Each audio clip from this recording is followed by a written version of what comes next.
So yeah, as I mentioned, we're bringing together some people that have real expertise and see what's going on the front lines at real travel tech companies. And we've got an amazing panel to talk about applying new technology to the travel experience. We've got Henry Shih from Snap Travel. He's the CTO. So Henry's a software engineer, so he's actually building stuff. He's worked at small tech companies, including Bloomberg and Google. His first company that he was a tech co-founder at was You Mentioned, which was a location-based social discovery app, which is cool. And at Snap Travel, he's the tech leader. So their team builds a trip booking tool that you can just send messages to. You don't have to download anything. You just send them a message, say, I want to book somewhere going here. They figure everything out for you. So that includes technologies like natural language processing, conversational commerce, and machine learning.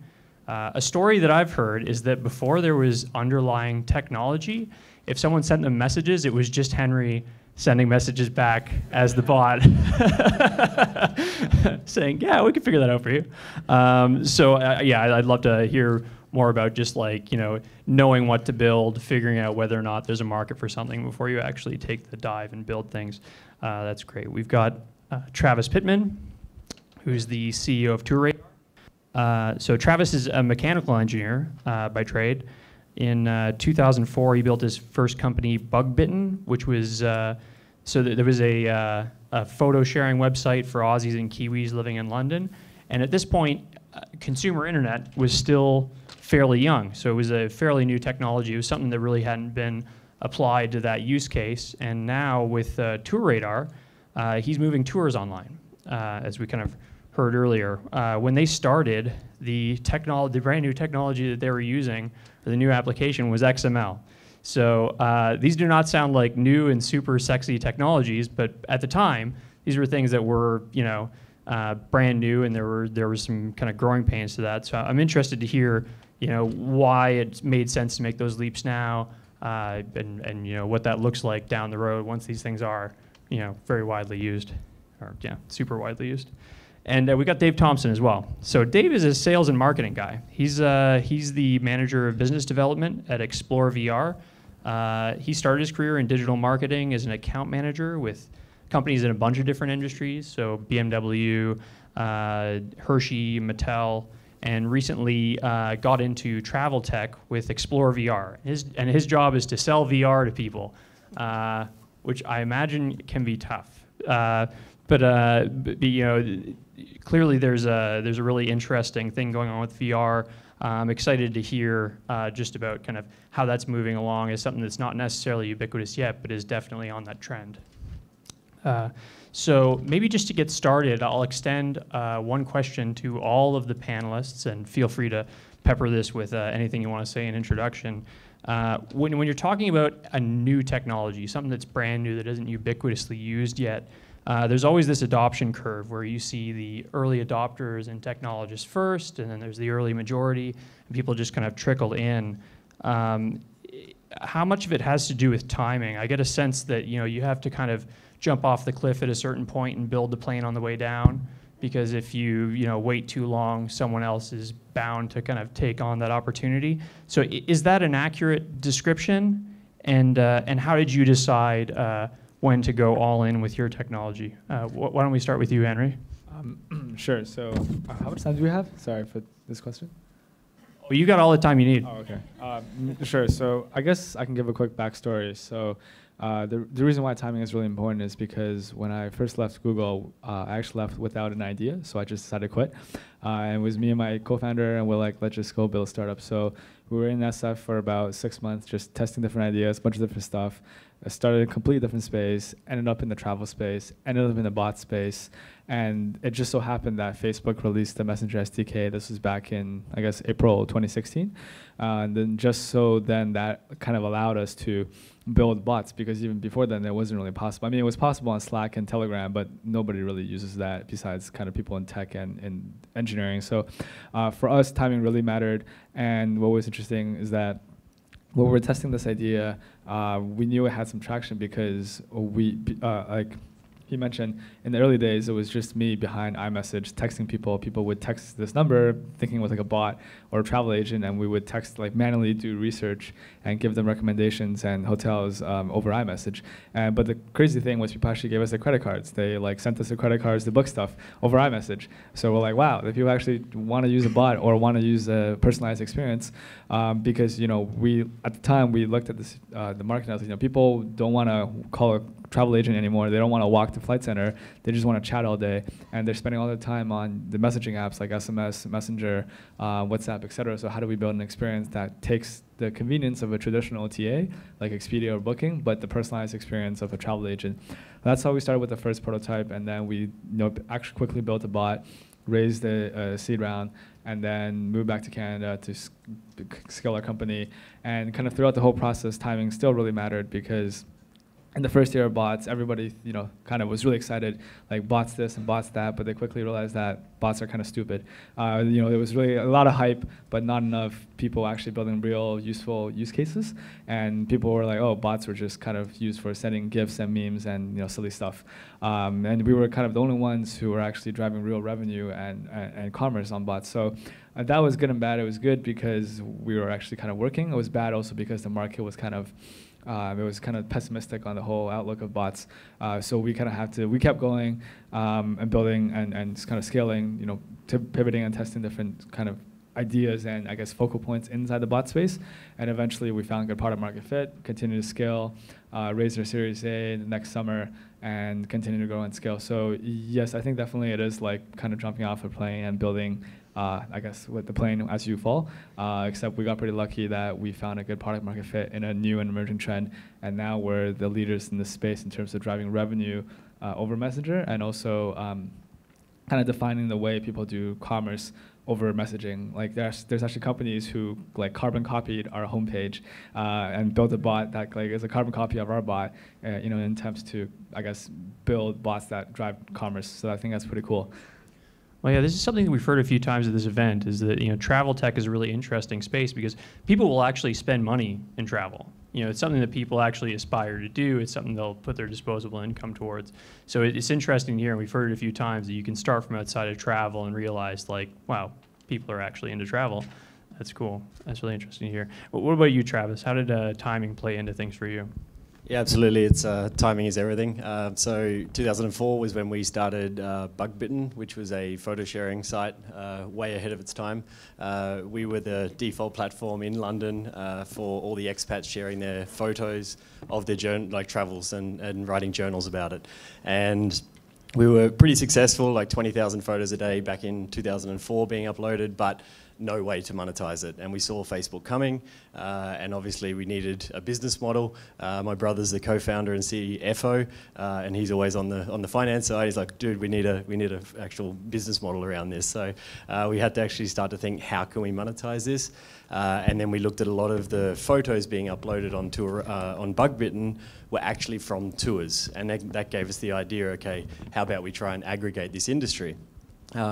We saw the hotels, the flights, the car hire industries all digitizing, so all going online. But the multi-day touring was always done through a travel agent. So you walk into a traditional travel agent, sit down, feel comfortable, build up the trust, and then you book a $5,000 holiday with them. So we thought, okay, let's try. Let's start aggregating that content. And as Max mentioned at the beginning, the history of the XML file in the touring industry is actually around brochures. So everyone knows you go into a travel agent and you get a brochure off the wall and you look through it, it's all pretty and beautiful. So to get those printed on the other side of the world, they had to send an XML file to the printer across the other side. So that's the history of where the data comes from for touring, and that's why it's so average now. If you want to be having real-time availability, pricing, photos, all the extra stuff you need to actually sell a tour, it's just not there, or it wasn't there. And that's why timing is absolutely everything, because if we started in 2004, we pivoted in the end at 2010 launching Tour Radar, but in that time, if we would have had funding, like if we would have just not bootstrapped and went and got funding, we would have had time pressure and investors saying, where's the results and whatever else. And the underlying data that we needed from the tour operators just wasn't there.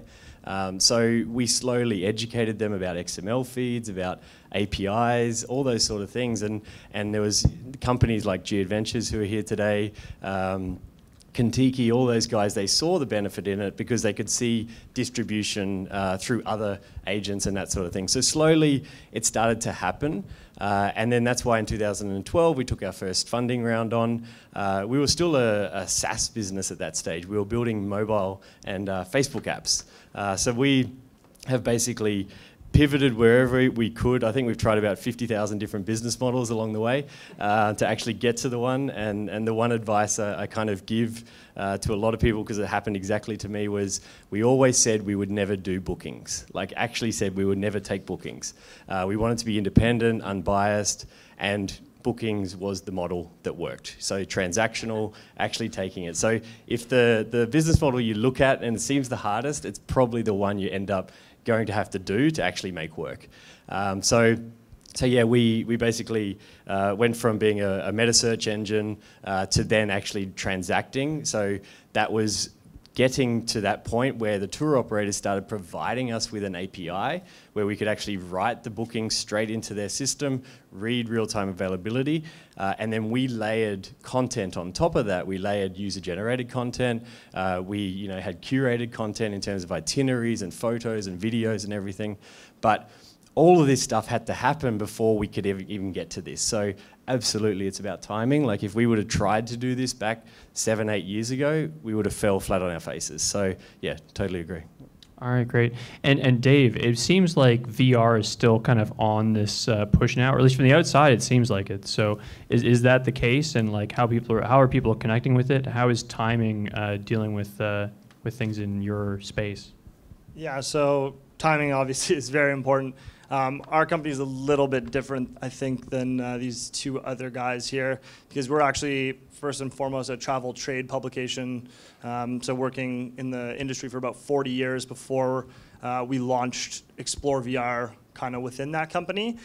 So I guess our cliff was a little bit higher in terms of how long we had to build our plane. But yeah, I mean, because we're working primarily with travel agencies right now, it being ubiquitous, we've got more time to get there within the consumer level because, VR is difficult and had its issues breaching the consumer market because of headset costs and things like that. So we're focusing on working with travel agencies right now, which is going really well. And I think, we'll see with that timing, and we can already see it, becoming more and more, the penetration of the consumer market happening, fairly quickly in terms of cost of headsets coming down and things like that. So I think our timing is great because we're a bit ahead of the curve, but we have that time to get ahead of the curve because we were able to work with the agencies first. So I think it's we're in a really good spot.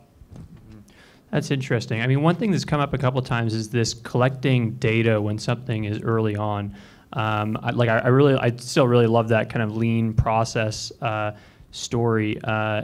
Maybe Henry, you could start and go through what was that product testing period like? If you can go into a little bit more detail, how important was that before you were setting up?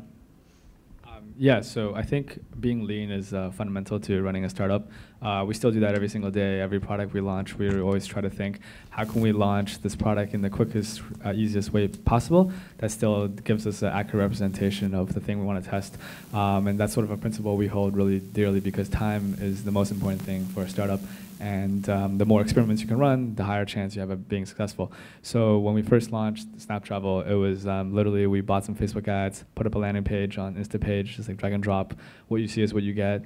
You collect some leads, and then you start texting them. I think we wrote like a simple node server that just texted people, connected to Twilio, and then hooked up to my iMessage, and then we started texting people back and forth. And we just tracked conversion through the whole funnel, how much it cost to acquire the customer, what the conversion rate was, and how many messages it would take to close a sale. And overall, the metrics looked really great. And things were kind of working, and we had customers book travel through iMessage, like a human bot, all over the world. And we're like, wow, okay, I guess it's kind of working. Let's automate pieces of it. And that's when we started adding more AI elements and automation and stuff. And even then, like we didn't build everything ourselves. We didn't want to spend like half a year building NLP technology. We used the library, we used existing tools, and then as those reached their capacity, we started building things. And that's even true for our company today. We're still using pre-built. We're using existing. Oh, sorry, my bad. It's better. Sorry about that. Okay. Yeah. So even today we try to. Sorry, my voice sounds different on this one. Sorry, I'm just getting used to it. Even today we try to launch as quick as possible and use pre-existing software for a lot of tools. If we don't have to reinvent the wheel, we try not to. We try to really build things that add value to the core of our business and what's proprietary to us. So yeah, I think to answer your question, yes, being able to move fast and test in a lean way is critical to our startup and our success today. That's a really interesting insight. Like a lot of people get really built up when they're thinking about something early on and building, making sure that it works, making sure that it gets out. But just getting it in front of people is often like a really big thing. Travis, one thing you mentioned is that you were going through a bunch of different business models. So early on, was it the case that you guys kind of built enough to have something out there and then went around to try to sell it to people? Like was that a similar process for you? Absolutely, you should see the designs and everything we had back then. It's sensational. Yeah, like we look back at it, it's so bad, but you just have to get it out there. And it was literally me doing things in Photoshop. I was basically changing or editing HTML files and dragging FTP, live FTP straight to production. There was nothing about, any kind of code reviews or anything like that. It was just getting stuff out. And without that speed, I think you just die. Yeah. Because one thing I found really interesting was just that there was that gap before you got funding. So you were bootstrapped for a fairly long period, which is quite unusual for tech companies, having to survive over what you're getting. You mentioned that there were also several different parties that you were selling to. What did it look like when you switched? If you had someone paying you already, or if you had this existing business model, how tough was that? Did you have to keep up with like previous business models, or was this like a nope, done with you guys kind of thing? Yeah, I don't know. Us these guys, we still got a bit of a hangover from some of the things that we did back then. Building Facebook apps and things like that. We were a software as a service business. We were charging like $50 a month for services, and tour operators were basically balking at it, And then we realized that this is never ever going to scale. Like if we wanted to be a really big company one day, getting like a ton of tour operators to buy into a €50 or $50 a month product was just not going to work. So that's why we actually got on board Eric Blatchford. A few of you might know the name. He was part of the founding Expedia team. He came on as an investor and an angel and pretty much an advisor.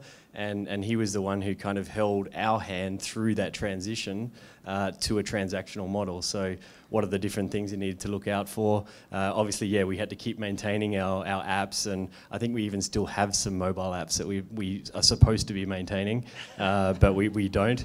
But pretty much we had to make that shift and then realize that, yeah, we'll cut something off. But the pie that we were going after was going to be much bigger if we made the change. And that's interesting. It's really relevant to something that you said, Dave, about just partnerships being able to drive you a little bit kind of further out. One being the kind of partnership internally with Travel Week being a part of this other party, and then not having to sell direct to customers because it's not necessarily something that's widely used yet, but being able to sell into partners. Is that a kind of process that you think about? Do you think about different groups of partners with the company? Yeah, definitely. I mean, our partnership within the trade has been super important, obviously, because that's we're sort of a B to B to C right now. We're really looking forward to that mass penetration of VR into the consumer market, because that's when things are going to scale for us super quickly, and we're going to get the eyeballs that we want. But right now, the trade and the travel agencies are super, super important to us. So maintaining those relationships and keeping things like great for them is important, and we're finding a lot of interest in a lot of these companies and these like large travel agencies, approaching us and saying they want to put headsets in all of their agencies across North America, because this technology is, in my opinion, a huge part of the future of travel. It's never going to replace, obviously, traveling to that location, but it's definitely going to spur people to want to take that trip and go to a location that they might not have known otherwise. So we're obviously really looking forward to the headsets and all the VR becoming a mass consumer trend. I hope all of you guys go pick up a headset after this. But right now, focusing on our niche within the trade industry is very, very important. So yeah, those partnerships are obviously super important for us. So I'm interested in unpacking that a little bit. I mean, so right now, not too many people have the VR headsets. So how much are you selling this is a amazing experience, and how much are you selling this is going to be a standard in a couple of years? Yeah, I mean, I think I use sort of both for sure. So, I mean, this is an amazing experience is how we sell, because the consumers and the travel agents use that experience to see where they're going, or see where they want to go, or where they're choosing to go, or they use it to train themselves. But also the trend is how we get people on board, because it's like, look, this is where this is going. Like, we may be in a bit of an infancy right now, but this is where it's going. It's the market is projected to go, absolutely bananas in the next year.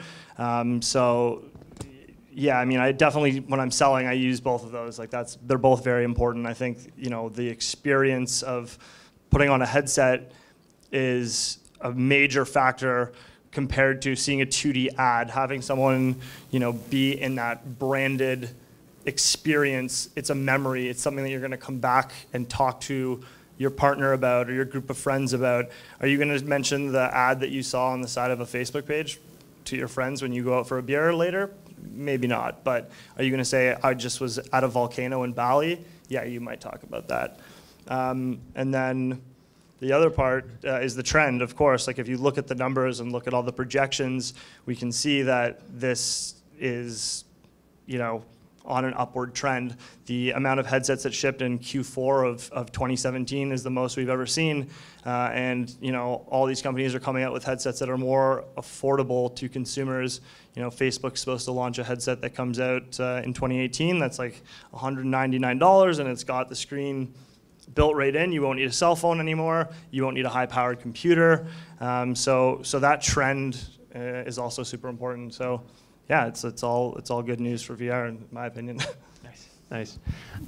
So before we extend it out to the audience for questions, I have one more thing I want to get all three of your take on quickly. What's one technology that you're either using or not using now that you're really excited about? And what's one technology or idea that you think is probably overblown in terms of people's reception right now? Okay. Yeah, so I think both questions go hand in hand. I think what's really interesting is the NLP and conversational commerce technology that's emerging. So kind of what the core of what we do is taking what customers say in natural language, interpreting that, understanding what the customer wants, extracting their preferences, and matching that with sort of the hotel market and giving the customer exactly what they want in the easiest way possible. I think that's super exciting, and there's a lot of recent developments in natural language understanding that allows us to do a lot more than what we can do before. At the same time, I think what's overhyped is in the same thing as natural language processing and bots. You'll see a lot of people try to build NLP bots that try to do everything. And what we found is that that doesn't really work well for the customer. When you try to trick a customer that a bot is a human, they actually get pretty upset. They think the bot is way smarter than it should be, and they end up, is it still on? Yeah, you're good. Oh, okay. Yeah, and they end up thinking the bot is way smarter than it actually is, and they try to trick the bot or talk to it as if it were a human, and that sort of makes it, and our technology is not there yet to be able to have a full conversation with a human. So what we found makes the most sense is using the right tool and framework and interface that makes sense for that step. So sometimes we'll use web UI elements, sometimes we use chat, sometimes there's no chat, sometimes it's buttons, but it's using the best experience that makes sense in that context to create an overall experience. I think a lot of people will try to just create a bot that tries to do everything, and you'll see that that's actually pretty hard and not what customers resonate with. So I think it's, so it's both something that's we're very excited about, but at the same time, there's a lot of things that are overhyped about it as well. You've taken the words out of my mouth, pretty much, yeah. But no, bit the same with us at TourRadar. So coming back to, again, having the content or having the underlying foundation of things to use to then kind of build technology on top of that. For us to go to natural language processing and actually have a chatbot or have like a knowledge base that we can easily access and provide the right answers at the right time. And obviously, yeah, not sound like a robot and lose the faith that the customer has in you. And to how you present that, I think is the big challenge. Like I think the underlying technology is there today, but how you put that in the user experience, exactly what Henry was kind of just saying, I feel is the big challenge and something that we're trying to battle with at the moment. And in terms of not overhype, but things that I'm still battling with a little bit is probably in your direction around VR, is that I absolutely love the technology. I just can't right now see the connection of how I can get ROI on it, basically. Like how can I get from this amazing experience that it is, which is so interactive, and compare that with a brochure that you have in a travel agency, and there's no comparison. But for me to now put that into a situation where I can make money out of it or get an ROI when there isn't mass adoption of the headsets yet is a big challenge from my side. I might answer your question first. So I think it's the value in terms of, you know, what's the value of an impression, one impression, or a million impressions versus the value of a minute in a branded experience. You know what I mean? Like you're right, it's tough to calculate that ROI at this moment because there's no click through, there's no button to book right now, which is coming. But yeah, I mean, like, again, that a million impressions, people scroll by these ads. We're subjected to ad blindness, and it's unbelievable how many ads we all scroll through in a day, and I'm sure you all experience this all the time. But when you put on a headset, there's no getting up, there's no walking away, there's no, you know what I mean? So what is the value, right? What is the value of that, you know, that minute or minute and a half with branding, you know, all around you? Again, it's that you're gonna go talk to your friends, that awareness aspect of it. So I think that's the answer to your question, but fair enough. And now I forgot the other question. So what's something that's really exciting and what's something that's a little overblown? Yeah, right, chatbots. No, I'm just joking. I'm really excited. So I'm obviously very into VR right now, but I'm really excited to see where AR goes. I mean, we've seen there's a lot going on with that right now, but the mass adoption, I mean, much like VR, has been difficult. But I'm really excited to see, you know, how this gets used, you know, in many different verticals, in many different fields. It'll be really cool to see people using it in, you know, day-to-day jobs, walking around in potentially, you know, factories and things like that, looking at stuff and it being able to pull up data on what they're doing. So I think that's a really kind of cool, you know, like industry, and I'm really looking forward to see where that goes, as well as obviously VR, because they're very close to, you know, hand in hand. And then I don't know if I've got an answer for one that I'm, you know, disappointed in. I'm not, you know, I got nothing for you there. Cool. Well, I mean, there's a lot of stuff out there. I mean, one other thing is blockchain. It's something we haven't even brought up this time. Is something we'll do a whole event around. But yeah, there are a lot of really interesting new technologies coming out, and it's really interesting to hear your guys' takes on that. So we're going to open it up to the crowd. If anyone's got any questions that they have, we'll bring I know the mic's right there. We'll open it up, and you can direct it at anyone specific or everyone. Oh, it might be off.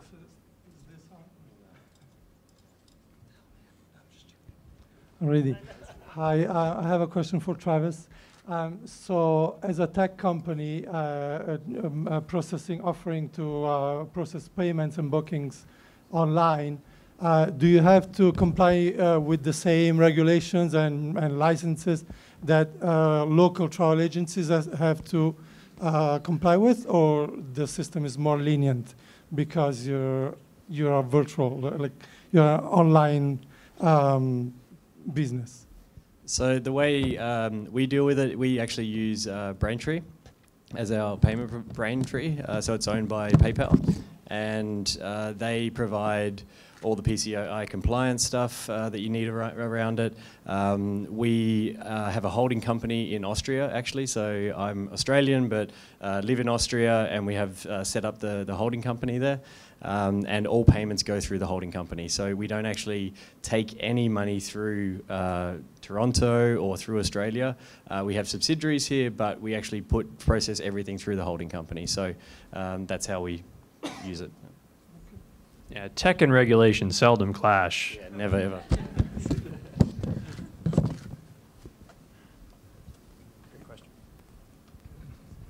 ever. This is for Henry. So tons of money going into this space right now, the likes of Lola and Wayblazer, lots of smart people, lots of big investment.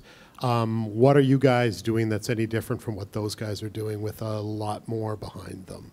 Yeah, so I think we're actually driving real revenue as opposed to some of the other guys who raise a lot of money. But that's no. But jokes aside, I think they're made by great founders who built great companies like Kayak from Lola, and the guy I think Travelocity from Wayblazer, right? So there are a lot of industry vets, and obviously they've done some pretty incredible things.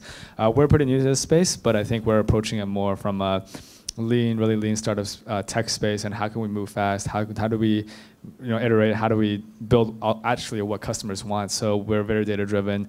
We run tons of dozens of experiments at once, and we let the data tell us, and we're always tracking our conversion. It's kind of like the Booking.com story, right? Like, how did they build the biggest OTA over Expedia and all those guys, even though they started in a small agency in the Netherlands? It's because they were super data driven. They were running hundreds of thousands of tests, and they just ultimately had the best conversion, and they could then therefore outspend everybody and convert better.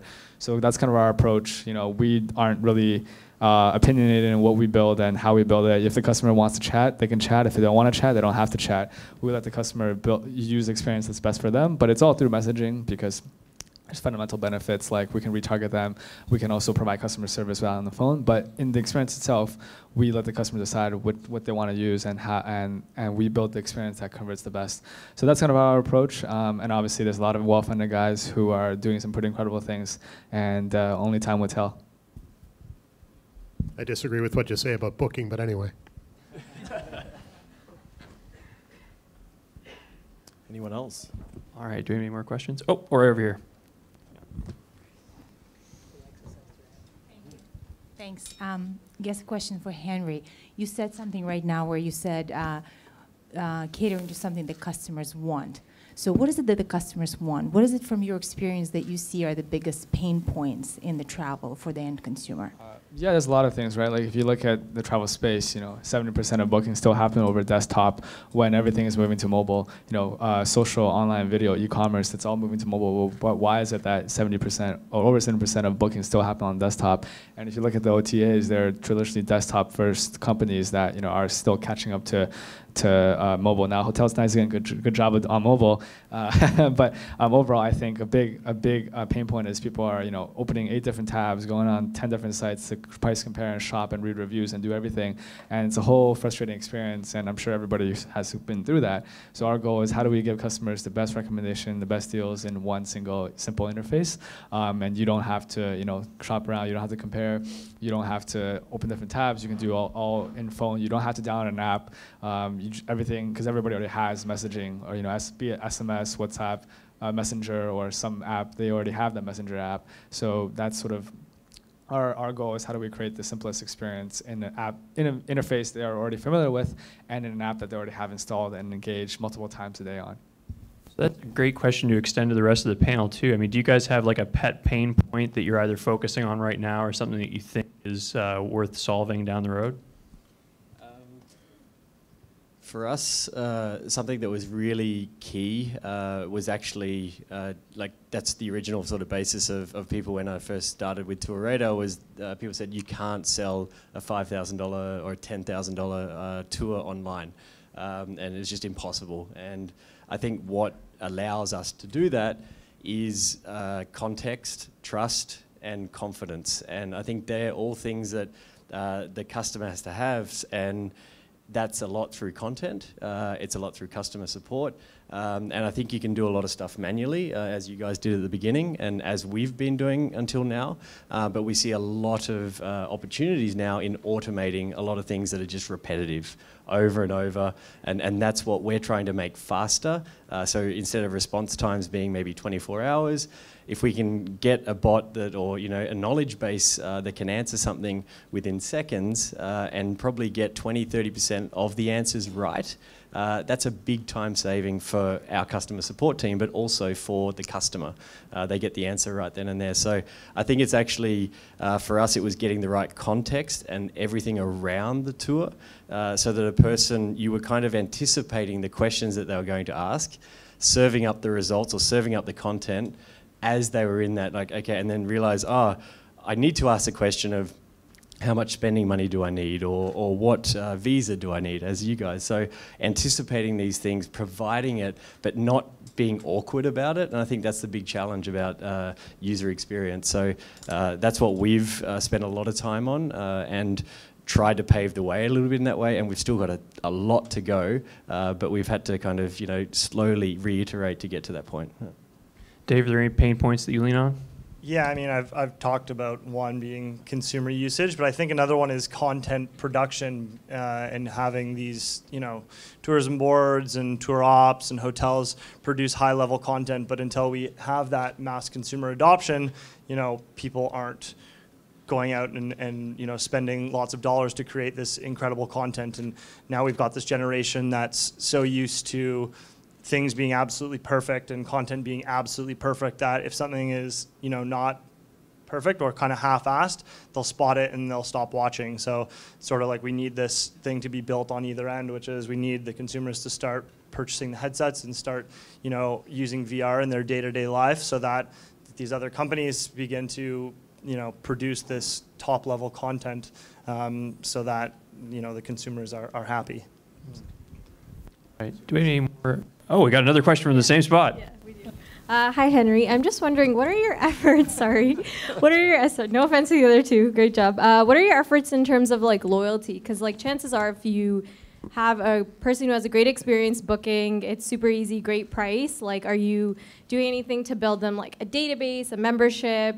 Giving them their third trip 10% off, or referrals, the Uber algorithm, anything? Is there any space in Snap Travel that you're putting efforts towards? Yeah, that's a great question. So I think referral has always been, loyalty has always been tough in the travel space. And for us, it's something that we haven't focused as much on in the past year when we started, but this year is something we're going to double down on. Last year, we were mostly focused on growth and growing top line. This year, we're also going to focus on repeat. So part of that is, having a better profile of what the customer wants, because different types of customers have different preferences, like business travelers versus leisure versus vacation, family, whatever. So as you talk to our bot, as we have your bookings, we know more about you, what type of properties you like, what type of hotels you like, and we can give you better recommendations that are makes it much easier for you to find what you want. And also, we're actually building a separate product for business travelers who actually are, more frequent travelers, and rewarding them for their travel as well. So yes, those are good points that we do want to focus more on this year, and a lot of it comes from experience, but also coming from the context that we understand who you are, because you're engaging in that one-on-one conversation over chat. Our last event was focused around reaching travelers in an age of personalization. Everybody does expect to be catered specifically. How big is this for you guys, or how does that factor in? Yeah, we're also at the very kind of, not infant stages, but we're launching or have launched the first version of our recommendation engine.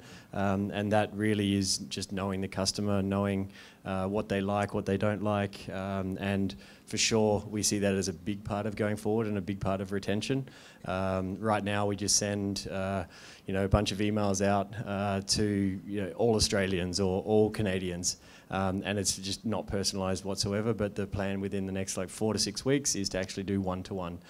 So whatever you've been looking at on the site, whatever you browse, we'll pull either tour content like product listings, we'll actually pull articles we've written in our magazine, online magazine, send that to them, videos we've created on YouTube, and that is super important for getting people back, because what we sell isn't something you're booking every month or every few months. It's actually like once a year type product. So, and that's something that I've always done, is I've actually looked at outside of the travel category at other industries where you have a high basket size like we do, and infrequent purchase. So I really look at other categories like real estate, like cars, to see what are they doing in their industry and actually taking things that are working there and actually applying that to the touring industry. So I recommend, if you kind of look at what your product is, and then look outside what you're doing in your vertical, and see what others are doing. And we've had some good ideas from like Zillow and Redfin and those guys, just from seeing how they do things. Yeah. So this has been a really enlightening panel. I could talk about this stuff all night, but let's just give a big hand to our panelists, because that was really interesting and in-depth.